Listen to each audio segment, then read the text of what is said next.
The biggest collaboration that I have done was with another interior designer.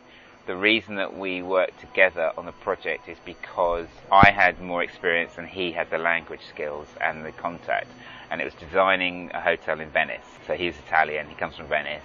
The project was a real learning curve in terms of working with somebody else. We get on very well. We'd love to work together again. He's a really good friend. And the other reason it worked so well is because there was no ego. We were working together, and even though we came up with different ideas, we were all going in the same direction.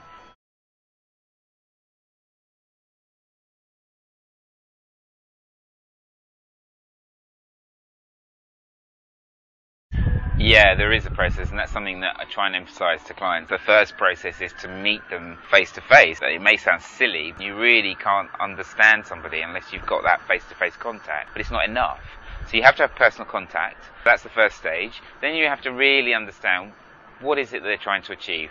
And also, have they done this before? I'd say there's kind of 5 or 6 key questions you have to ask. You need to know who's the main person that you're going to be dealing with, or is it a team of people you're going to be dealing with? Are they decision makers? What is the budget? If you have a budget, then you know what your parameters are immediately, whether you've got 5 million or 200,000 or 20,000. You need to know a time scale. People say, oh, it doesn't really matter, but everybody has a time scale. You also need to know whether there's any restrictions on the project. So you put that to a client, and as I say, that's for any client, and you get good answers, hopefully, because it puts the whole job into context. You can get down to talking about the actual brief and what they need. It's quite interesting. You can take clients on a journey.